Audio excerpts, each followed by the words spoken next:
News 18 India के तमाम दर्शकों को नमस्कार। मेरा नाम रुबिका लियाकत है। आपका गूंज में बहुत बहुत स्वागत है।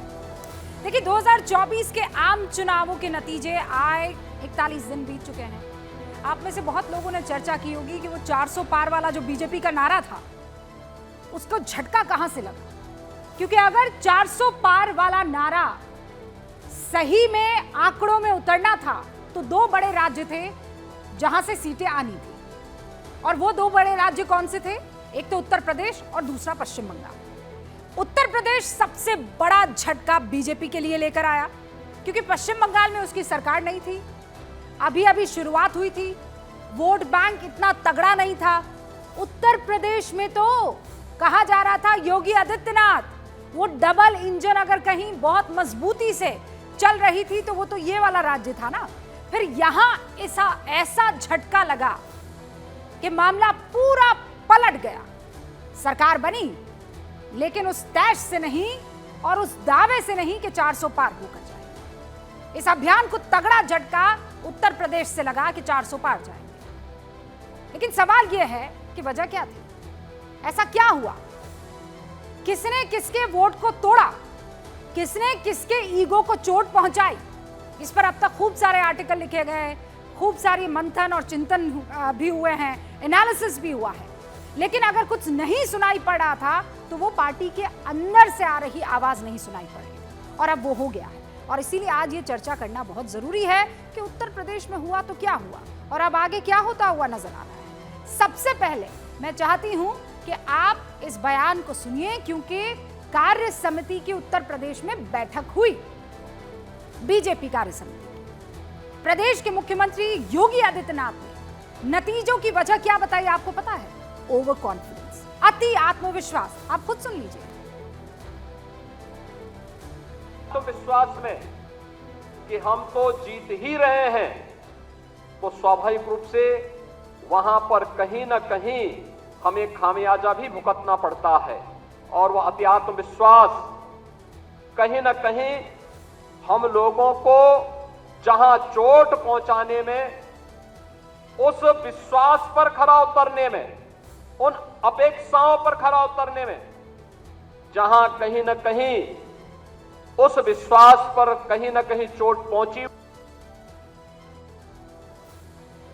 ठीक है, ये बात समझ में आती है कि ओवर कॉन्फिडेंस था, ये तो पहले फेज में दिखाई दे रहा था। लेकिन उसके बाद योगी आदित्यनाथ ने जब अपनी वाणी को विराम लगाया तो फिर उप मुख्यमंत्री आ गया है। उन्होंने क्या कहा?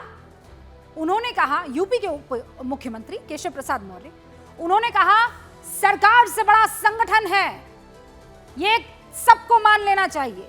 अब इसके क्या माने थे? सरकार से बड़ा संगठन है, किस सरकार की बात कर रहे थे और क्यों उनको यह कहना पड़ा कि सरकार से बड़ा संगठन है? पहले सुनिए उनके बयान को, और संदेश के बीच जो एक संदेश देने की कोशिश थी उसे भी सुनिए। संगठन सरकार से बड़ा है।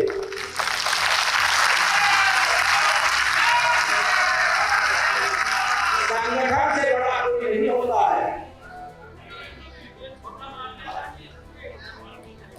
संगठन सरकार से बड़ा है, बड़ा था, बड़ा रहेगा।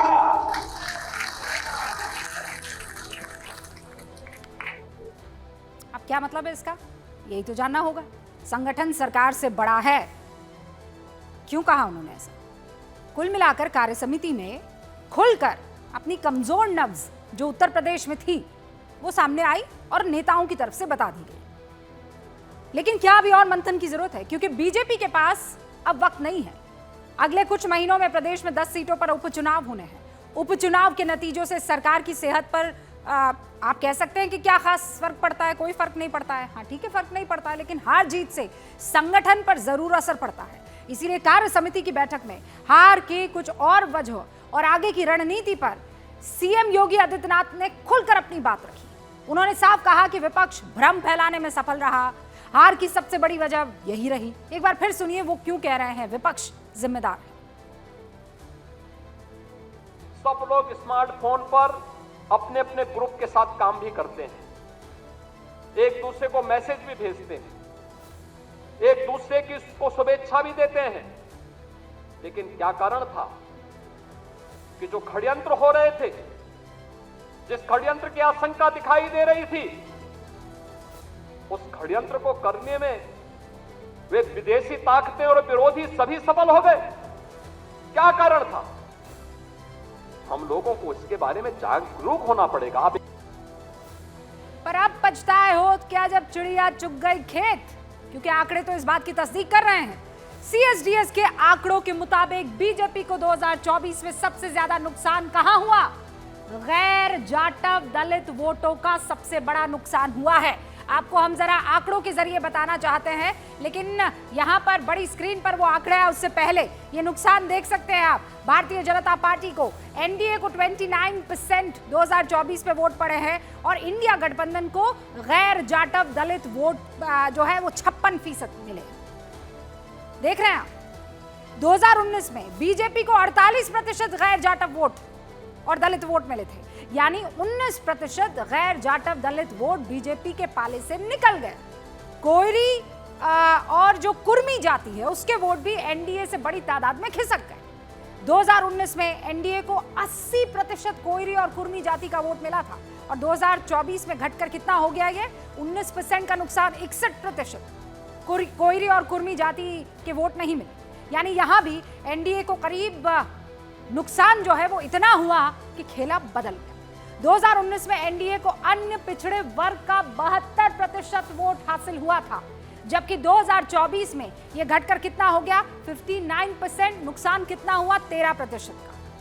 वोट का ये पैटर्न क्या बता रहा है? ये साफ बताता है कि विपक्ष ने जो संविधान बचाने और आरक्षण बचाने के नैरेटिव को आगे बढ़ाया था, उससे सफलता उन्हें मिली है, क्योंकि उन जातियों के वोट बीजेपी से छिटक कर विपक्ष को मिले जिनके लिए आरक्षण एक बहुत बहुत अहम मुद्दा है। अब सवाल यह है कि अगर विपक्ष एक नैरेटिव बना रहा था तो बीजेपी के नेता और संगठन उस नैरेटिव को तोड़ने में सफल क्यों नहीं हुआ? अति आत्मविश्वास, वही बात जो अभी योगी कह रहे थे, सटीक साबित होती दिखी कि नहीं?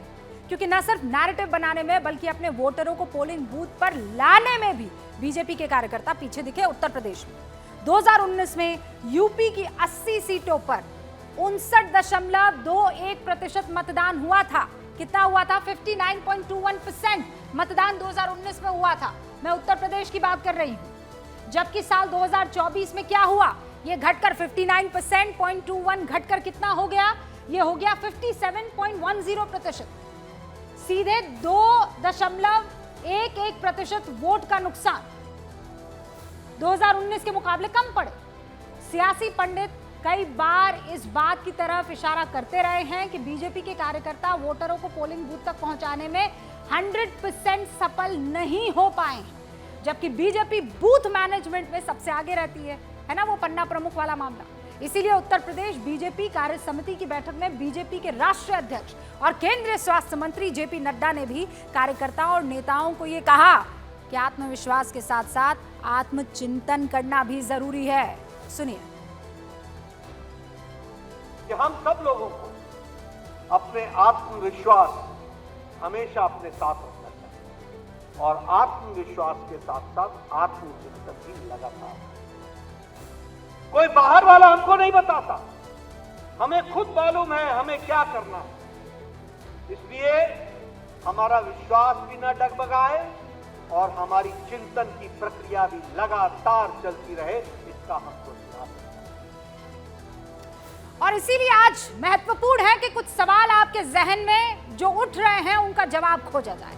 पहला सवाल तो यही है कि क्या 2024 में नुकसान जो है वो अति आत्मविश्वास की वजह से या फिर संगठन और सरकार दोनों साथ नहीं? विपक्ष के नैरेटिव को बीजेपी तोड़ने में सफल हो पाएगी? क्या आपको ऐसा लग रहा है? और फिर सवाल ये कि 2027 की तैयारी बीजेपी ने क्या अभी से शुरू कर दी है? सारे खास मेहमान हमारे साथ इस मसले पर बातचीत करने के लिए जुड़ चुके हैं। शुरू करते हैं गूंज।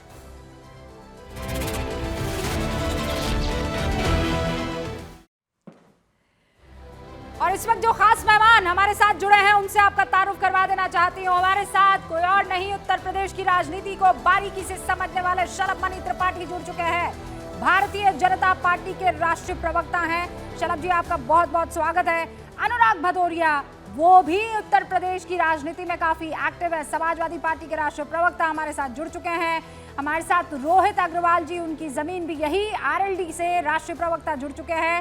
राजनीतिक विश्लेषक पंकज शर्मा जी आपको स्क्रीन पर इस वक्त नजर आ रहे हैं और शुभरास्ता जी भी राजनीतिक विश्लेषक इस वक्त आपको दिखाई दे रही है। शलभ जी, ये सरकार वर्सेस संगठन वाला मामला क्या है? केशव मौर्य को क्यों कहना पड़ जाता है कि सरकार से बड़ा संगठन है, था और रहेगा? किसको संदेश दे रहे थे वो? रूबिका जी, मुझे लगता है कि बिटवीन द लाइन जाकर बहुत से लोग बहुत सारी चीजों के अलग अलग मायने निकालते हैं। उसकी आवश्यकता नहीं है। भारतीय जनता पार्टी की प्रदेश कार्य समिति की एक बैठक हुई, मैं भी बतौर विधायक उसमें सम्मिलित हुआ, बहुत अच्छे वातावरण में, और बहुत सारा मैं सुबह से देख रहा था, बहुत सारे चैनलों पे, बहुत सारे व्हाट्सएप ग्रुप में चल रहा था, ऐसी होगी बैठक, वैसी होगी बैठक। भारतीय जनता पार्टी की रीति, नीति और परंपरा के मुताबिक एक सकारात्मक वातावरण में, एक उत्साहवर्धक वातावरण में जैसी बैठक होती रही है वो बैठक हुई। माननीय केशव प्रसाद मौर्य जी ने जो कहा, डिप्टी सीएम हमारे हैं, उन्होंने जो कहा, इसमें नई बात क्या है? मुझे तो इसमें कोई नई बात नहीं लगती। संगठन वो होता है जो एमपी बनाता है, जो एमएलए बनाता है, जो मंत्री बनाता है, जो मुख्यमंत्री बनाता है। संगठन तो निश्चित तौर पे कोई संगठन हो सकता है। पहले संगठन बनते हैं, विचारधारा को लेकर काम करते हैं, सरकारें बनती हैं, और मुझे नहीं लगता कि केशव जी ने पहली बार ये बात कही है या मुख्यमंत्री जी ने कभी नहीं कहा, ऐसा नहीं है, सबने ही बात कही है। संगठन तो बड़ा होता है, संगठन सर्वोपरि होता है। हमारे इतने मासूम भी ना बनिए आप कि आप एक निबंध पढ़े कि संगठन क्या होता है और हम उसे मानते चले जाए, और आप कहे कि सरकार कौन बनाता है और हम उसे मानते चले जाए। हाँ ठीक है, उन्होंने ऐसा कई मर्तबा कहा होगा, लेकिन उस स्टेज से कहने के माने होंगे ना। क्यों कह रहे हैं कि संगठन बड़ा है और सरकार से बड़ा है, था और रहेगा? कुछ तो माने होंगे ना। ऐसे ही कोई राजनेता थोड़ा ही बोल देता है। मैं बताता हूँ, जो कार्य समिति की बैठक थी वो संगठनात्मक बैठक थी, वो कोई आधिकारिक बैठक नहीं थी। केशव प्रसाद मौर्य जी या कोई भी हमारे नेता अगर किसी सरकारी कार्यक्रम होते, सरकार की बात करते।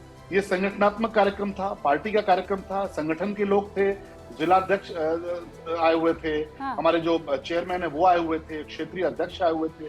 संगठनात्मक बैठक में संगठन की बात होती है, संगठन की क्या क्या महत्व है, संगठनात्मक बैठक के लिए एक रचनात्मक सवाल मैं पूछ लेती हूँ, क्योंकि आप वैसा जवाब नहीं दे रहे हैं। ये बताइए कि क्यों आप हार गए? अच्छा सवाल उस लिहाज से कि 80 में से आप कह रहे थे 80 लेकर आएंगे, एक भी ना छोड़ेंगे, और किया आपने ऐसा कि आज अनुराग भदौरिया जी एकदम गदगद है, कह रहे आओ तो सही मैदान में, अगली बार बताते हैं, 80 में एक ना छोड़ेंगे। अब कोई बात नहीं, अच्छा सवाल है आपका कि क्यों हार गए। सही बात है, जैसी हमें उम्मीद थी, जिस प्रकार की हमारी अपेक्षा थी, या जैसा भारतीय जनता पार्टी को प्यार करने वाले लोगों की अपेक्षा थी, उतनी सीटें नहीं आ पाई। और अनुराग भदौरिया जी या जो भी हमारे विपक्ष के साथी हैं, वो इस कदम को एक बहुत बड़े कदम के तौर पर देख रहे हैं। तो उन्हें जानना चाहिए कि क्रिकेट में भी कई बार होता है कि जब आप बड़ा सिक्स मारते हैं तो एक कदम पीछे आते हैं। हम इस जो भी परिणाम आए उनसे सबक लेंगे। अभी मैं आपका सुन रहा था, आपने जो अपना एनालिसिस किया, ये वोट नहीं मिला, वो वोट नहीं मिला, इसके चलते हारे, उसके चलते हारे, आप अन्यथा मत लीजिएगा। सबका साथ, सबका विकास, सबका प्रयास का एक जो हमारा मूल मंत्र था, माननीय प्रधानमंत्री जी ने भी दिया, हमारे मुख्यमंत्री जी ने भी दिया, संगठन ने भी दिया, और कल भी मुख्यमंत्री जी ने कहा कि हम किसी के साथ भेदभाव में किया भी नहीं है, आगे भी नहीं करेंगे। लेकिन हमें एक और बहुत बड़ा वोट था जो नहीं मिला, जो हमें लगता था कि शायद वो अपनी जो कट्टरता है उसको छोड़ के शायद वोट करेगा। हमने आवास दिए, हमने पेंशन दी, हमने किसान सम्मान निधि दी, लेकिन क्या कारण है कि रामपुर का एक बूथ है जहां पर 244 आवास दिए गए, अल्पसंख्यक समाज का वो क्षेत्र है, वोट नहीं मिला। तो ठीक है, हो सकता है हम अपनी बात उनको ना समझा पाए हो, या हो सकता है वो हमारी बात समझने को तैयार नहीं है, लेकिन उस वोट बैंक को लेकर भी चर्चा होनी चाहिए कि वो वोट बैंक क्यों नहीं मिलता। वो तो आपको चिंता करनी पड़ेगी, वो चिंता आपको करनी पड़ेगी, अमंग द कम्युनिटी ऑल्सो ये चिंता उनको करनी पड़ेगी, उसकी चर्चा भी करनी पड़ेगी। वो चर्चा भी कीजिए आप। नहीं, मैं तो हमेशा ही करती हूँ, मैं तो इससे मैं डरती नहीं हूँ। ये चर्चा तो करनी होगी। डरने की बात नहीं है, डरने की बात नहीं है, मीडिया की बात कर रहा हूं। नहीं, एक बात सुनिए, हमेशा उसको छोड़ता है। नहीं, कैसे छोड़ेगा? रूबिका लियाकत तो नहीं छोड़ती सर, और ना वो छोड़ेगी। लेकिन मैं ये सवाल करना भी नहीं छोड़ूंगी कि वो वोट बैंक तो आपका कभी था ही नहीं ना, वो तो ना आपको जिता सकता है ना हरा सकता है, आप तो ये मान चले थे, है ना? तो अब आप ये क्यों कह रहे हैं कि नहीं, हम इतनी बुरी हालत में इसलिए पहुंचे क्योंकि हमें मुसलमानों का वोट नहीं मिला? ये गलत हो जाएगा विश्लेषण। आपको ये बताना जो आपका वोट बैंक था वो क्यों फिसला। अब मैं उस पर बात करूंगी क्योंकि एक लंबी चर्चा आप ही संग हो गई है। अनुराग जी को मौका दे देते हैं। अनुराग जी, ये कल की कार्य समिति की बैठक पर आपकी भी बड़ी नजर रही होगी, मतलब ये जो हुई है, अब बताइए कि आपको क्या लग रहा है, ये कुछ गड़बड़ चल रही है? देखिए भारतीय जनता पार्टी के साथ बहुत बड़ी समस्या होगी आजकल। वो कह रहे हैं छक्का लगाने के लिए पीछे एक पैर आना पड़ता है। अरे भैया, छक्का आगे भी बढ़ के मारा जाता है, फ्रंट फुट पे भी मारा जाता है और जोरदार मारा जाता है। तो समाजवादी ने फ्रंट फुट पे चढ़ के छक्का मारा है, इसलिए आप इसको शायद भूल जा रहे हैं। दूसरी बात, आत्मचिंतन कीजिए, जिसकी बात कह रही थी, और पन्ना प्रमुख की जगह चाहे आप पन्ना प्रमुख बना लीजिए, चाहे आप वहाँ पे कॉपी प्रमुख बना लीजिए। अगर आप जनता की समस्या पे आप बात करते नहीं हैं, आप जब जनता आपसे समस्या लेके जाती है तभी तो आपके कह रहे थे। आपने जैसी रूबिका जी ने कहा कि संगठन की बात बोली तो हमने तो नाम नहीं लिया, आपने ही तुरंत ले लिया मुख्यमंत्री उप मुख्यमंत्री का नाम। आपने ही तो लिया अभी, तो इसके मतलब आप मुख्यमंत्री जी का नाम ही इसलिए ले रहे हैं क्योंकि आपको पता है कि बीजेपी में कौन सी खिचड़ी पक रही है। आज याद आ गया संगठन क्या होता है। अरे आपको तो ना संगठन याद है, ना सरकार याद है और ना जनता याद है। आपको तो सिर्फ मलाई याद है, मलाई कैसे खानी है। ये हम नहीं कह रहे हैं, हम तो कह ही रहे हैं। और आपके मंत्री पूर्व मंत्री मोती सिंह जी ने भी बोला है कि भैया यहाँ तो तहसील स्तर पर इतना बड़ा भ्रष्टाचार हमने अपनी जिंदगी में कभी नहीं देखा। और साफ दिखाई दे रहा है, जब प्रभु राम के मंदिर में पानी भर जाए, रोडें धंसने लग जाएं, एयरपोर्ट गिरने लग जाए, अब इससे ज्यादा भ्रष्टाचार कहां देखने को मिलेगा जिससे पर्चे लीक हो जाएं। हाँ। और पर्चे एक आध पर्चे लीक हो जाएं, आप परीक्षा नहीं करवा पा रहे हैं, परीक्षा की तारीख नहीं निकाल पाते हैं, तारीख निकाल देते हैं तो परीक्षा नहीं हो पाती, परीक्षा हो जाती है तो रिजल्ट नहीं आता, भर्तियां अटकी हुई हैं लगातार। आपने कब जनता के बारे में सोचा? कब आपने महंगाई के बारे में सोचा? कब आपने जनता के रोजगार के बारे में सोचा? कब यहाँ पे आपने सोचा छात्रों के बारे में, महिलाओं के बारे में? जवाब दीजिए और उसके बाद मेरे तीन और मेहमान। ओके अनुराग जी, एक सेकंड, पूरी बात नहीं हुई, पूरी बात नहीं हुई। बहुत समय आपने दिया था, अब तो हम उनसे ज्यादा सीट लेके बैठे। अब तो हम 37 में, वो 33 में हैं। उनको अगर 33 मिनट दीजिए तो मुझे 37 दीजिए। कम से कम इतना तो हम डिजर्व करते हैं, उन्हें हरा के आए हैं। मैं अब जब सवाल पूछ रही हूँ उनसे तो आप कह रहे हैं कि आप हमें समय नहीं दे रही हैं। फिर अब मैं शलभ जी से सवाल नहीं पूछूंगी तो कहेंगे देखिए ये मीडिया सवाल नहीं पूछता है सरकार से, ये हमें हमेशा गुमराह करता है। अरे पूछ रही हूँ सवाल, जवाब तो लेने दीजिए ना। अब रूबिका जी, पेपर लीक पर जवाब चाहिए कि नहीं चाहिए? सवाल पूछने लायक भी नहीं बचे। राम मंदिर जहाँ बना है वो पानी में डूब रहा है इलाका, उस पर जवाब लूं कि ना लूं? क्या आप ही को ABC 1 2 3 सवाल? जो लोग सुनिए रूबिका जी, जो लोग इस बात का जिनको दर्द नहीं होता कि यहाँ कॉलोनी उस पर बुलडोजर चला दे रहे हैं, जिनका आसियाना उजाड़ देने वाले लोग, इनके अंदर में दर्द है ही नहीं, माया है ही नहीं। ये निर्दयी लोग हैं, इनसे कहां सवाल पूछोगे आप? 30 सेकंड में जवाब, उसके बाद मैं आगे बढ़ा रही हूं चर्चा को। बच्चे घर में पैदा होता है सर, ये उत्तर प्रदेश में जो हुआ है वो बीजेपी के लिए सबसे बुरा सपना था। लेकिन उससे पहले शलभ मणि जवाब दे दीजिए। अब देखिए, जिन लोगों ने मुख्तार अंसारी, अतीक अहमद, मुकीम काला जैसे माफियाओं के हाथों में उत्तर प्रदेश को दे रखा हो, जिनके रहते रिवर फ्रंट घोटाला हुआ, अनाज घोटाला हुआ, पूरा का पूरा यूपी लोक सेवा आयोग घोटाला हुआ, वो बैठ के जब इस तरह की बातें करते हैं तो लोग जानते हैं। और रही बात पेपर लीक को लेकर, तो ये बात सही है कि जो घटनाएं हुई हैं उनसे हमारा मुकाबला चल रहा है, लेकिन दरअसल बोलने रूबिका जी को रोकिए, कोई जवाब नहीं बोलने। अरे भैया आपने सुन लीजिए, नहीं अनुराग भदौरिया, जब भी आप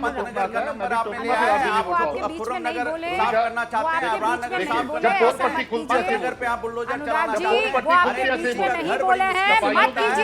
घर तोड़ने में लगे हैं। अरे घर तोड़ना भी चाहते हैं, वो अपनी बात रखे, उसके बाद मैं आपको मौका दूंगी। अनुराग जी, ये तरीका बिल्कुल ठीक नहीं है। नहीं, आप तो बुलडोजर चला देंगे। हाँ ठीक है, अब आप चाहते हैं कि मैं आपके विंडो पर सर बुलडोजर चला दूं, अच्छा लगेगा क्या? अनुराग जी रुकिए ना। अब रूबिका जी क्या है, जो देखिए दो तरह की भर्तियां होती हैं। एक तरह की भर्तियां वो समाजवादी पार्टी सरकार में होती थी, जहां लिस्ट जाती थी और लिस्ट में लोग चयन कर लिए जाते थे। तो किसी जो नकल माफिया था या पेपर माफिया था, उससे कोई मुकाबला नहीं था, क्योंकि नकल माफिया, पेपर माफिया ही सरकार चला रहा होता था और इस प्रकार की परीक्षाएं करा रहा होता था। हम उनसे लड़ रहे हैं, हम उनसे मुकाबला कर रहे हैं। इसलिए जब मुकाबला करते हैं तो कई बार उनसे होती है, कई बार वो अपना प्रयास करते हैं। जब सिस्टम में ही वो बैठे हुए थे समाजवादी पार्टी की सरकार में, तो भर्तियां इसी प्रकार से हो जाती थी, उनकी लिस्टें जाती थी, उनके लोग हो जाते थे। आज क्योंकि हमारी सरकार उनके खिलाफ कार्रवाई कर रही है, इसको ठीक करने में आप पूरा आपको भी 70 साल थोड़ी अब लग जाएंगे।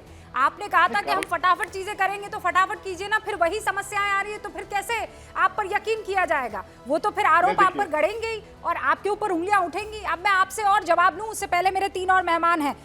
शुभ्रास्ता, उत्तर प्रदेश की उस स्थिति पर आत्मचिंतन मंथन सब हो गया है, लेकिन अब ये तो खुलकर आ गया है। आने वाले दिनों में आप क्या देख रही हैं? इज इट गोइंग टू, ये वर्सेस ही रहने वाला है या फिर समझ आ गई है कि चुनाव लड़ना है, भीतर भीतर नहीं लड़ना है? देखिए रूबिका जी, मैं इसको दो तरीके से देखती हूँ। शलभ जी की एक बात सही है कि मंच देख करके बहुत सारे मुद्दे डिस्कस किए जाते हैं, मैं इसको मानती हूँ, लेकिन कहीं ना कहीं और ये आवश्यक है इस चीज को समझना कि संगठन के जो निर्णय हैं वो निर्णय सरकार के निर्णय और कार्यकर्ताओं के निर्णय, ये तीन अलग अलग धड़ बनते हुए दिख रहे थे और ये संगठन को भी पता था कि ये धड़ बनते हुए दिख रहे थे, लेकिन वो क्यों नहीं कुछ चीजों को एड्रेस किया गया, ये सवाल है जो आई एम श्योर कि भारतीय जनता पार्टी मंथन के लिए जानी जाती है, आत्ममंथन के लिए जानी जाती है। पहले भी कुछ इश्यूज हुए हैं जिनको रिजॉल्व किया गया है। अयोध्या वाली सीट पर बार बार विवाद होता है, लेकिन जो कार्यकर्ता जुड़े हुए हैं ग्राउंड से वो जानते हैं कि लगातार अयोध्या को लेकर के ये बात बनी थी कि कैंडिडेट सिलेक्शन सही नहीं था। इस तरीके के सीट बाय सीट पे एनालिसिस की जा सकती है। खास करके योगी जी की पकड़ जो ग्राउंड पर है, उन्होंने बहुत बार शायद मैसेज भेजने की कोशिश की थी। ये सारी बातें ऑलमोस्ट पब्लिक डोमेन में है, जरूरी नहीं है कि हर चीजों की चर्चा व्यक्ति मीडिया में बैठ करके करे। मैं संगठन की तरफ से कह रही हूँ, लेकिन मैं एक जनरल बात कहना चाहती हूँ रूबिका जी, चाहे वो कांग्रेस के लिए हो, वो बीजेपी के लिए हो, वो समाजवादी के लिए हो, वो आरएलडी के लिए हो, आप जो कहते हैं अगर आप उसको करने में चूक जाते हैं, कथनी और करनी में अंतर होता है तो समस्या आएगी। जैसे मैं एक समस्या विपक्ष की बता दूं आपको, अदानी अंबानी को कोस कोस कर गाली देना और समाजवादी पार्टी के सभी बड़े नेताओं का मुकेश अंबानी के यहाँ शादी में जाना और जिस तरीके से फोटो खिंचाया गया है वो खिंचाना, ये अपने आप में उनकी राजनीति खराब करेगा।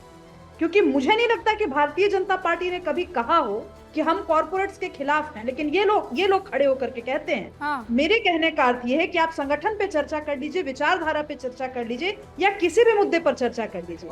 आप जनता को बेवकूफ मत बनाइए। जनता है, जनता को सब समझ आता है कि आप कहाँ हैं। शुभ्रास्ता ने आपकी दुखती रग, फोटो आ गया है सर। देखिए, अरे समाज के अंदर में आप एक बात मानिए मेरी, हम लोग सामाजिक लोग हैं ना। हाँ। समाज के अंदर में एक व्यवहारिक भी होता है ना, व्यवहार अलग चीज होता है। और जब हम मुद्दों की बात करेंगे तो हमेशा हम वो नहीं बोलेंगे कि वो अडानी जी के अंबानी जी का टेम्पो कहां से आता था, टेम्पो कहां जाता है, कौन टेम्पो लाता था, कौन टेम्पो जाता था, क्या भर के आता था, क्या भर के जाता था, ये हमें नहीं पता है। लेकिन ये बोलने वाले लोग अगर जाते हैं तो दिक्कत है। लेकिन हम तो सामाजिक, सुनिए, सामाजिक व्यवहार में विश्वास रखते हैं। हमारा कोई भी, हमारे वैचारिक मतभेद किसी हो सकते हैं, लेकिन अगर हम उसके अगर सामाजिक व्यवहार है तो हम एक दूसरे के आते जाते हैं। अरे हम चुनाव आमने सामने लड़ते हैं, जिनके सामने चुनाव लड़ते हैं उनकी अगर बेटी समाजवादी पार्टी को देंगे तो शादी होती है तो हम उनके शादी में जाते हैं। क्या बात कर रहे हैं वो भी तो व्यावहारिक है। समाज के अंदर में सामाजिक सौहार्द और वातावरण खत्म कर रहे हैं, रिश्ते खत्म हो जाएंगे। हमारी विचारधारा अलग हो सकती है, हमारी सोच अलग हो सकती है, हम अपनी सोच अपनी उस पे काम कर सकते हैं, लेकिन इसका मतलब ये नहीं है कि जो कैंडिडेट मेरे सामने लड़ेगा, चुनाव लड़ने वाले कैंडिडेट के यहाँ भी हम जाते हैं। अगर जो मेरे सामने लड़ता है उसके यहाँ भी, उसके घर में भी शादी हो जाती है तो उसके बच्चे यहाँ जाते हैं। क्या बात कर रहे हैं? सुनिए, आप दोनों मेरी बात हम वो लोग हैं जो हिंदुस्तान की संस्कृति सुनिए अनुराग जी, हम तो दुश्मन के यहाँ भी जाते हैं। अनुराग जी, हमारे साथ सामने चुनाव लड़ते हैं। अनुराग जी रुकिए, सुनना भी तो सीखिए ना। कहाँ लेके चले गए? सुनिए, आपके यहाँ ही राम मनोहर लोहिया शुभ्रास्ता जी, आज अखिलेश यादव को राम मनोहर शुभ्रास्ता जी और कर्पूरी ठाकुर के साथ कंपेयर मत कीजिए। एक तो अनुराग जी, आपको एंकर होने के नाते और एक दोस्त होने के नाते एक राय देना चाहती हूँ। जनता के मुद्दों पे बात थोड़ा सा धैर्य से सुनिए। ऊपर वाले ने आपको कान दो दिए, जुबान एक दी है, तो इसका इस्तेमाल थोड़ा ज्यादा किया कीजिए जब डिबेट में आते हैं। अब दोनों की आवाज को मैं विराम लगा रही हूँ। दो और मेहमान हैं। ये जो डिस्कशन है ये आपका पीछा जो है लंबे अरसे तक नहीं छोड़ने वाला अनुराग जी, इसीलिए क्योंकि कथनी और करनी इसको लेकर बार बार आपसे सवाल पूछे जाएंगे। लेकिन चूंकि आज मेरा ये मुद्दा नहीं है तो मैं आपको उस मुद्दे पर ना तो काउंटर क्वेश्चन करने वाली हूं, मैं उत्तर प्रदेश पर बात कर रही हूं, उसकी राजनीति पर बात कर रही हूं। इसीलिए अब रुकिए रोहित जी, आप लोग साथ आए लेकिन फिर भी बीजेपी को 80 में से 80 वाला सपना पूरा नहीं करवा पाए। वजह गड़बड़ी आपकी तरफ से या पार्टी के अंदरूनी गड़बड़ी की वजह से आपको भी नुकसान हो चला? देखिए रूबिका जी, आज बड़ा अच्छा लगा मुझे अनुराग भदौरिया को सुन के कि राम के अस्तित्व पे सवाल उठाने वाले आज राम की चिंता कर रहे हैं। कि वहां पे बारिश में पानी टपक रहा है, जिन्होंने राम को त्रिपाल के आगे, जिनको त्रिपाल नहीं बदलने दिया था राम का, आज उनको राम की चिंता हो रही है कि उनके ऊपर 2 बूंद पानी गिर गया। तो ये तो बड़ा अच्छा जो है बदलाव है, और ये बदलाव होना भी चाहिए देश के अंदर। तो दूसरी चीज ये है कि देखिए, राष्ट्रीय लोकदल ने तो अपना 100% दिया है, और राष्ट्रीय लोकदल में माननीय जयंत चौधरी जी ने जिस भी सीट पे कदम रखा वो सीट हम जीत के आए। और हमने, अगर हम पश्चिम उत्तर प्रदेश की बात करें तो 16 सीटें एनडीए जीत के आई है पश्चिम उत्तर प्रदेश से। लेकिन हाँ, ये बात सही है कि एनडीए ने उतनी अच्छी परफॉर्मेंस नहीं की जो हमें एक्सपेक्टेशन थी, पर उतनी बुरी परफॉर्मेंस भी नहीं की जितना ये नैरेटिव सेट करने की कोशिश कर रहे हैं। संविधान खत्म हो जाएगा का नैरेटिव सेट करने वाले लोग आज ये नैरेटिव सेट कर रहे हैं कि सरकार एनडीए की नहीं बनी है, सरकार इंडिया गठबंधन की बनी है। जो इंडिया गठबंधन तार-तार हो चुका है दिल्ली में, आम आदमी पार्टी को जो एक दूसरे को कोस रहे हैं कांग्रेस और आम आदमी पार्टी वाले, आज वो ये नैरेटिव सेट कर रहे हैं कि शायद राहुल गांधी जी ने शपथ ली है, जबकि सच्चाई ये है कि इंडिया गठबंधन विपक्ष में था, विपक्ष में है, और ये अगले 5 साल तक विपक्ष में ही जनता ने इनको जिम्मेदारी दी कि विपक्ष की जिम्मेदारी रखो। पर ये वही नैरेटिव फिर से सेट कर रहे हैं कि एनडीए हार गया। अरे भैया, शपथ मोदी जी ने तीसरी बार ले ली, जो कि इतिहास रचा है उन्होंने। 1968 के बाद कोई प्रधानमंत्री है जिसने तीसरी बार शपथ ली है, परंतु आप किस तरीके का नैरेटिव सेट करके जनता को गुमराह करना चाहते अब हो? इस पर आपको सफाई देनी पड़ रही है ना। ये 2 नैरेटिव, आपने कहा संविधान खतरे में है, ये नैरेटिव भी आप लोग नहीं तोड़ पाए एज एनडीए। और दूसरा ये कि शपथ जो है वो प्रधानमंत्री नरेंद्र मोदी ने ली है, नेहरू के बाद ये काम कोई नहीं कर पाया है। लेकिन दूसरी तरफ नैरेटिव ये बिल्ड किया गया कि देखिए, विपक्ष जो है पुरजोर तरीके से आया है मैदान में और ये औंधे मुंह गिर गए हैं।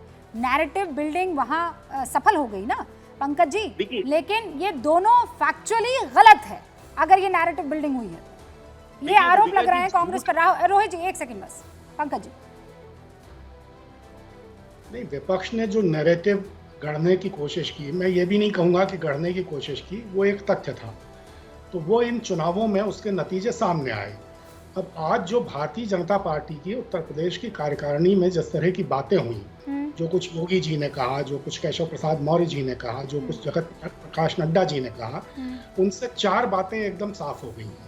पहली ये है कि भारतीय जनता पार्टी के बीच घमासान मचा हुआ है और योगी आदित्यनाथ जी को मुख्यमंत्री के पद से हटाने की कोशिशें हो रही हैं। दूसरी बात, कोशिशें कितनी ही हों, पंकज जी आपने कहा योगी आदित्यनाथ को पद से हटाने की कोशिशें हो रही हैं। दूसरी बात, कोशिशें कितनी ही हों, योगी जी हटेंगे नहीं।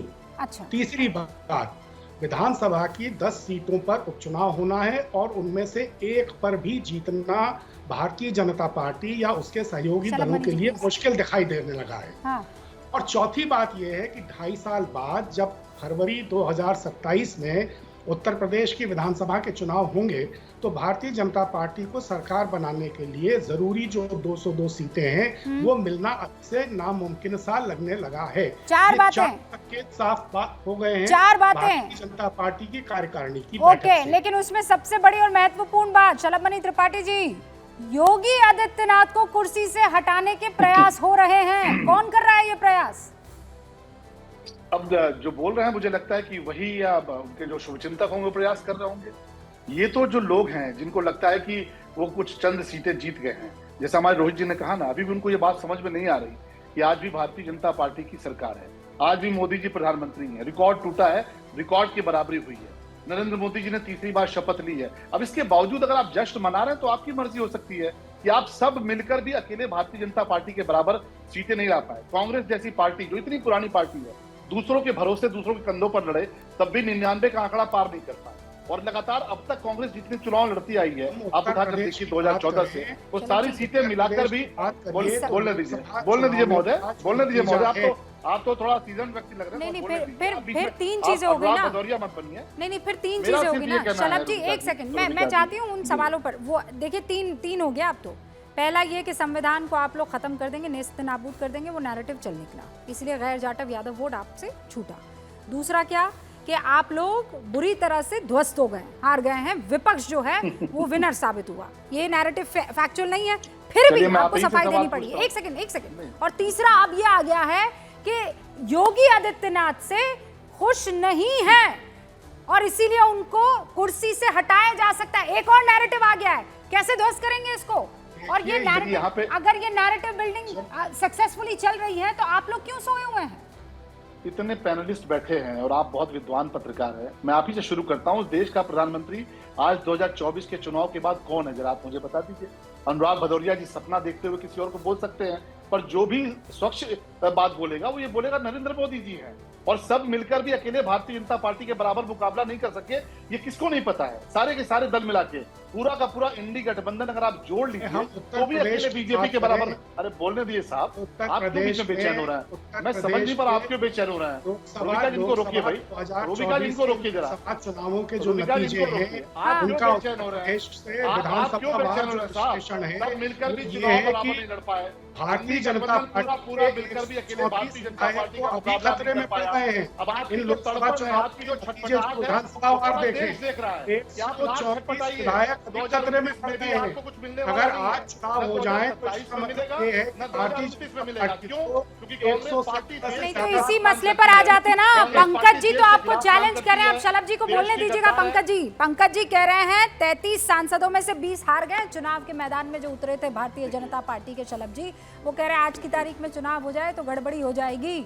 मैं कह रही हूँ आज की तारीख से अगर गिनना शुरू करें, वो कह रहे हैं आपके लिए 200 सीटें पाना मुश्किल है, नामुमकिन है। देखिए आज की तारीख में चुनाव हो जाए, 2027 में चुनाव होगा, 2029 में होगा। कांग्रेस 370 के साथ खड़ी होने वाली पार्टी, कांग्रेस जो देश के खिलाफ काम करती रही, जिसने इमरजेंसी लगाई, ठीक है थोड़ा गठबंधन किया, थोड़ा बहुत खेल किया, लेकिन जो जिस तरह की इनकी उम्मीदें थी, आज भी भारतीय जनता पार्टी की सरकार है, आज भी मोदी जी प्रधानमंत्री है। इस बात को स्वीकार नहीं कर पा रहे विधानसभाओं में उपचुनाव होने वाले हैं। जब मौका 10 विधानसभा क्षेत्रों में उपचुनाव होने वाले हैं। इनमें से भारतीय जनता पार्टी कहाँ जीत रही है? अरहल जीतेगी, मऊ जीतेगी, लखीमपुर जीतेगी, कटहरी जीतेगी। सुनिए सर, एक इंटरेस्टिंग सवाल पर आपने ला दिया है मेरा डिबेट। पंकज जी आप उपचुनावों पर बहुत कॉन्फिडेंट हैं और शलभ मनी जी, मैं अनुराग जी आपको भी मौका दूंगी। 10 सीटों पर ही बात हो जाए ना। आने वाले चुनावों में 10 जो सीटें जिस पर उपचुनाव होने वाला है, विपक्ष बड़ा कॉन्फिडेंट है कि कितनी सीटें जीतोगे भाई बीजेपी वालों, ये तो बता दो। और आप कह रहे हैं कि हम आने वाले चुनावों के लिए न सिर्फ उपचुनाव बल्कि आने वाले विधानसभा भी और लोकसभा भी सबके लिए तैयार हैं। ये आत्ममंथन और चिंतन किस तरफ इशारा कर रहा है, इस पर होगी बात। शलभ मनी आपसे इसलिए कर रहे हैं क्योंकि आपको चैलेंज दे रहे हैं विपक्ष की तरफ से, तमाम अपनी बात रखने वाले हैं। सवाल ये पूछ रहे हैं कि अभी अब उपचुनाव में 10 सीटें हैं, 10 में से कितनी ला पाएंगे प्रभु? 10 की 10 सीटें जीतेंगे। रुबिका जी आप देखिएगा जिस प्रकार से कल प्रदेश कार्य समिति हुई है, सबने इसको लेकर चिंतन किया किस प्रकार से लड़ाई लड़नी है। और भारतीय जनता पार्टी के कार्यकर्ता, भारतीय जनता पार्टी के शुभचिंतक, भारतीय जनता पार्टी को प्यार करने वाले हर एक व्यक्ति इस बात के लिए बिल्कुल डटकर तैयार है कि मुकाबला मजबूत करेंगे। 10 की 10 सीटें जीतेंगे। 10 चुनाव है। अनुराग भदौरिया चैलेंज एक्सेप्टेड। 10 की 10 सीटें कह रहे हैं शलभ मनी त्रिपाठी। देखिए भारतीय जनता पार्टी की हालत ये हो गई है, खेल होता है हमारे यहाँ पे, जो एक पाली से दूसरी पाली में जाते हैं। भारतीय जनता पार्टी के नेता अपनी पाली में तो 400 पार 400 पार बोलते रहे, जैसे जनता के बीच में गए 400 पार 400 पार 400 पार 400 पार 400 पार 400 पार, जनता ने पैर पकड़ के वहीं गिरा लिया। फिर कह रहे हैं 400 पार 240, तब जनता ने कहा अब जाओ, तब 240 पे लाके छोड़ा, कह रहे मेरी सरकार बन गई। दूसरी बातें कह रहे हैं 10 पार, फिर जनता के बीच जाएंगे 10 पार 10 पार 10 पार 10 पार 10 पार, जनता पकड़ लेगी, फिर कहेंगे 0 हाँ जनता की अब जाओ, 0 है तो ठीक। भारतीय जनता पार्टी की हालत जनता ने ऐसी खराब की हुई है क्योंकि जनता की बात करते नहीं है। नहीं, अगर जनता ने खराब की हुई है अनुराग भदौरिया, तो फिर तीसरी बार प्रधानमंत्री के तौर पर नरेंद्र मोदी शपथ क्यों ले रहे हैं? जनता ने हालत खराब की अनुराग जी, तो शपथ ये बीजेपी वाले क्यों ले रहे हैं? सर मुझे भी बोल लेने दीजिए, मैं थोड़ा बोल लूं फिर आप सवाल पूछ लीजिएगा। अब क्यों मैं इनको बता रहा हूं, देखिए मैं बार बार कह रहा हूं, लखनऊ के अंदर में लगातार ये बस्तियां का बस्ती उजाड़ दे रहे। सोचो अब पंतनगर पे बुलडोजर चलाने की बात कर रहे हैं। बताइए जिनका आसियाना 40-40 साल से लोग रह रहे हैं, जिनके पास अपनी रजिस्ट्री है, दाखिल खारिज है, उनसे वोट इन्होंने ले लिया वैध। अब मकान कह रहे हैं अवैध हो गया, तो वोट क्यों लिया आपने? उनका वोट लौटा दो। वो तो कह रहे हैं कि मेरा वोट इन्होंने लेते समय तो कह रहे थे सब कुछ ठीक है, जब मेरा वोट ले लिया सरकार बन गई अब कह रहे हैं तुम अवैध हो। सोचो आप, तो आप अगर किसी का घर की इलीगल बता के गिराना चाहते हो तो पेपर देख लो, पेपर में अगर बाकायदा उन पर रजिस्ट्री है तो उनको मुआवजा दीजिए, उनको एक्वायर करने का भी पॉलिसी है ना, क्योंकि आपने कहा मैं बात फिनिश कर दूं। आप बुलडोजर रोहित अग्रवाल जी कह रहे हैं जिसका वोट लिया उसी को धोखा दे रहे हैं आप लोग, तो वोट इसीलिए नहीं मिलने वाला है। उपचुनाव में 10 सीटें आप भूल जाइए, 10 पार करना। रूबिका जी वो झूठ बड़े सलीके से बोल रहा था, मैं विश्वास ना करता तो क्या करता। काट की हांडी बार बार नहीं चढ़ती है। अब जनता भी समझ चुकी है कि किस तरीके से इंडिया गठबंधन वालों ने धोखा दिया है जनता को। वो अब जनता के सामने है, तो अब जनता ने इनको एक बार पुनः नकारा है और एक बार इस नैरेटिव को भी बिल्कुल क्लियर कर दीजिए। देखिए मानसिक संतुलन खो चुके हैं, अनुराग भदौरिया जी मानसिक संतुलन खो चुके हैं। अब आप सोचिए 10 सीटों के चुनाव ये कह रहे हैं 10 बस्तियों को बस्तियां उजाड़ देंगे, उसके बाद हाँ सुन लिया ना, आपकी बस्ती उजाड़ने वाला मुद्दा उठा लिया है। बीच में नहीं बोलिए, बीच में नहीं बोलिए अनुराग जी, बीच में नहीं बोलिए। नहीं, जनता तो आपको नहीं जीतने देगी। ठीक है, जनता आपने बोल दी ना अपनी बात कि जनता इनको नहीं जीतने देगी। अब आप उनको बोलने से थोड़ी रोक पाएंगे, बोलने दीजिए ना रोहित जी। देखिए सरकार अलग है, संगठन अलग है। अरे रुक जाइए, सर मैं आपको स्क्रीन से हटाऊं, इससे बेहतर ये है कि चुप हो जाइए। ब्रेक लगा दीजिए, अपने होठों पर थोड़ा सा ब्रेक लगा दीजिए, ब्रेक लगा दीजिए। रोहित अग्रवाल को अपनी बात रखने दीजिए, रोहित अग्रवाल प्लीज। जी देखिए, अभी ये कह रहे थे जनता के ऊपर अत्याचार कर रही है सरकार। अगर अत्याचार कर रही है तो आप विपक्ष के तौर पे क्या कर रहे हो? ट्विटर खेल रहे हो? आओ ना, उतरो और वहां पे आप ही दिखा दो उनकी रजिस्ट्रियां जिनके ऊपर बुलडोजर चल रहा है। आपको लग रहा है कि उनके साथ अत्याचार हो रहा है, तो आप क्या घर में बैठ के खाली बैलगाड़ी की फोटो पोस्ट करने का काम करोगे क्या एज अ विपक्ष? तो विपक्ष तो पूरी तरीके से नरेटिव ही सेट करना चाहता है झूठ के बाजार का। तो झूठ के बाजार में अब कुछ बिकने वाला नहीं है। जो कुछ होना था वो चुनाव में हो गया। अब जनता पछता भी रही है जिस तरीके से आज विपक्ष का चेहरा जनता के सामने आया है कि आप ये कह रहे हैं कि झूठ के ये हाथ पैर जो है वो दिख गए हैं, क्योंकि झूठ के हाथ पैर नहीं होते हैं ये कहा जाता है। वो बैलगाड़ी वाली बात पर आप आइएगा। अनुराग जी मुझे पता है बहुत आपको एक्साइटमेंट हो रहा है, आप उस पर बात रखना चाह रहे हैं, लेकिन उससे पहले शुभरास्ता जी, नैरेटिव बिल्डिंग सबसे महत्वपूर्ण चीज है।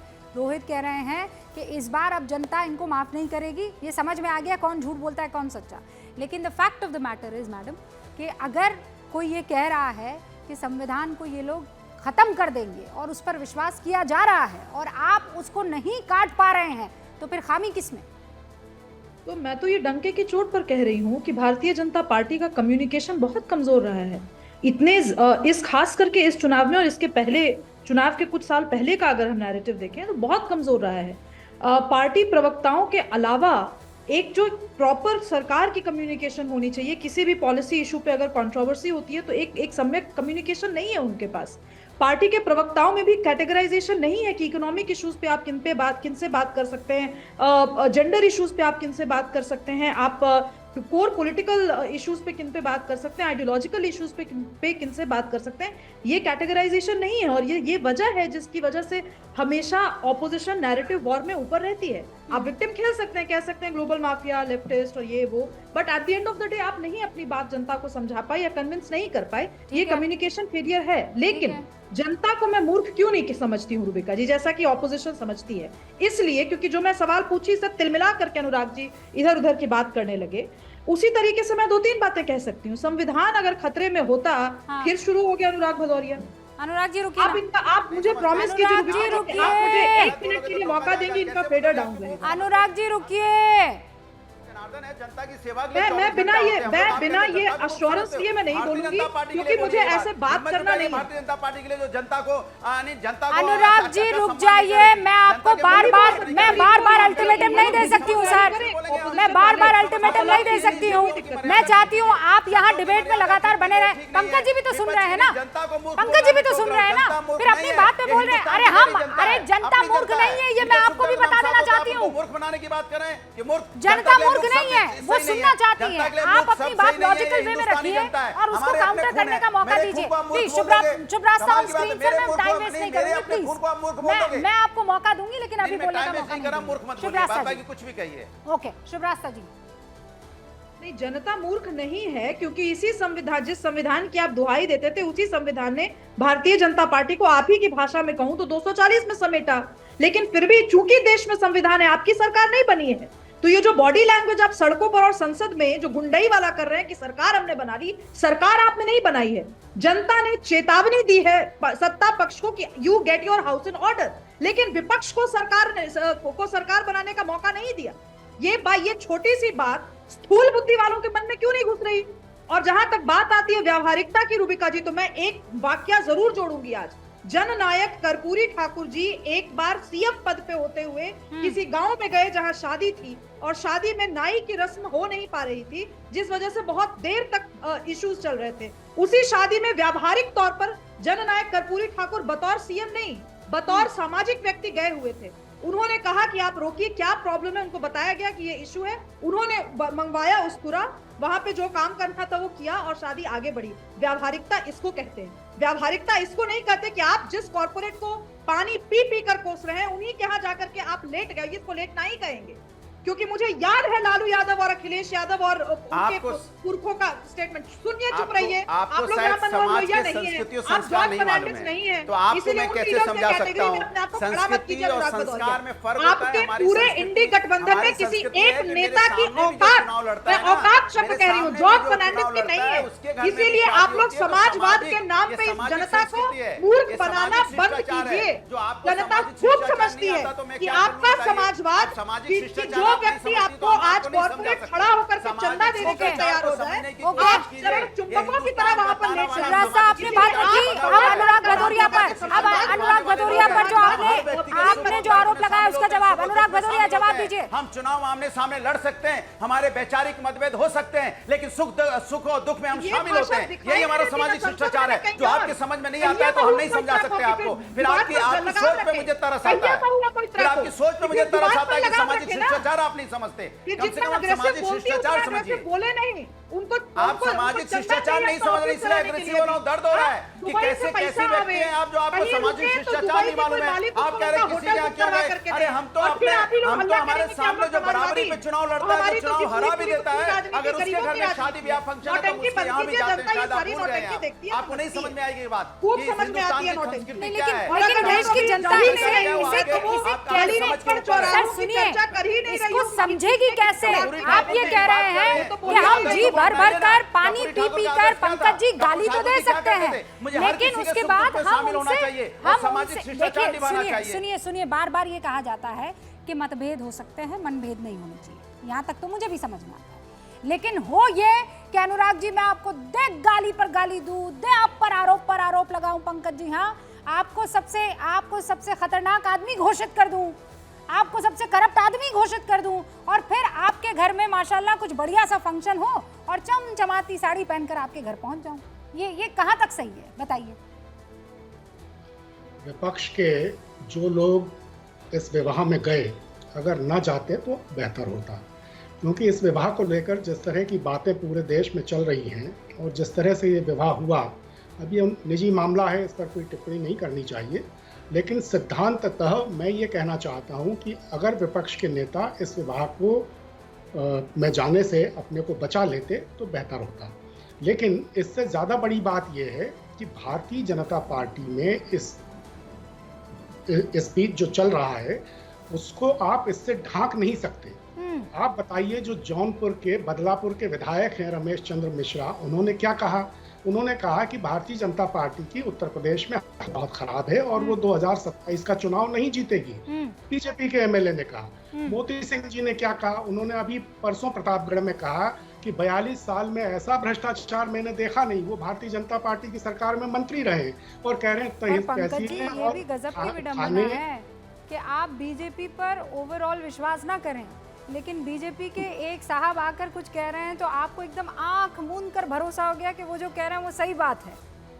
ये अनुप्रिया पटेल, हाँ, प्रिया पटेल केंद्र में मंत्री हैं मोदी सरकार में अभी, वो कह रही हैं कि योगी जी की सरकार आरक्षित वर्ग की नौकरियों में दलितों, आदिवासियों और पिछड़े वर्ग के प्रतियोगियों को जानबूझकर अयोग्य करार दे रही है। शलभ जी, योगी जी कह रहे हैं अति आत्मविश्वास की वजह से हारे। ओके पंकज जी आप जिस तरफ इशारा कर रहे हैं, शलभ जी जवाब दीजिए ना। आपके नेता ही कह रहे हैं कि हालात बड़े खराब हैं। नहीं, नेताओं ने जो कहा उसके बाद लगता है पंकज शर्मा जी ने उनकी पूरी बात सुनी नहीं, इनको अपना सेलेक्टिव अप्रोच चाहिए था, उसको इन्होंने देख लिया। बाबा साहब भीमराव अंबेडकर का सबसे ज्यादा अपमान अगर किसी ने किया तो पूरा दुनिया जानती है कांग्रेस पार्टी ने किया। उनको चुनाव हराने से लेके उनको भारत रत्न नहीं लेने दिया, उनको सेंट्रल हॉल में नहीं जाने दिया। अब देखिए कितना बेचैन हो रहा है। आज उनको विश्लेषण के तौर पर बैठाया है, ये तो प्रवक्ताओं को फेल किए बैठे हैं। ये कांग्रेस की बुराई पे इतना ज्यादा तिलमिलाते क्यों भाई पंकज जी? बाबा साहब का अपमान कांग्रेस पार्टी ने सबसे ज्यादा किया। ये खुद अरे बाबा साहब आप के चिंता इस जितने बात जुड़े लोग को सब करिए। जानते हैं। आप क्यों भारतीय तड़प रहे जनता हैं? पार्टी आप तो उत्तर प्रवक्ताओं को प्रदेश में खड़े किए बैठे लगातार हैं। कमजोर आपको हो रही तो लगता ही है। नहीं कि आप विश्लेषक के तौर पर बैठे हैं। तो बाबा साहब को अपमानित करने से लेके सीताराम केसरी जी को किसने अपमानित किया? एक ओबीसी परिवार से आते थे, एक गरीब परिवार से आते थे, पंकज जी एक गरीब परिवार से आने वाले एक एक करके। सीताराम केसरी जी गरीब परिवार से आते थे, ओबीसी परिवार से आते थे। उनके साथ किस प्रकार का सलूक कांग्रेस पार्टी ने किया, वहां की जो सबसे बड़ी नेता है सोनिया गांधी जी, उनको देने के लिए, पद देने के लिए, किसको याद नहीं है? सेंट्रल हॉल में बाबा साहब की तस्वीर नहीं लगने दी गई, बाबा साहब को व्यक्तिगत चुनाव हराया, बाबा साहब को जितना अपमानित कर सकते थे किया, भारत रत्न नहीं लेने दिया। कांग्रेस पार्टी ने जिस तरह से इमरजेंसी थोपी, और इमरजेंसी अगर थोपी तो मूल अधिकारियों का हनन जो किया वो संविधान के बात तो ये है शलभ जी, जो बातें आप कह रहे हैं वो जमीन पर आप जो बता रहे हैं वो तथ्य गया कि नहीं गया, और वहां से जो आ रहा है वो अफवाह हो कि तथ्य हो, वो सबके मन में है। तो ये जो मशीनरी है ये आपकी दुरुस्त करनी होगी अगर 10 सीटों पर उपचुनाव में जीत हासिल करनी है, वरना आप देख रहे हैं पहले का नतीजा और अभी भी। बहुत बहुत शुक्रिया आप सभी का हमारे साथ जुड़ने के लिए।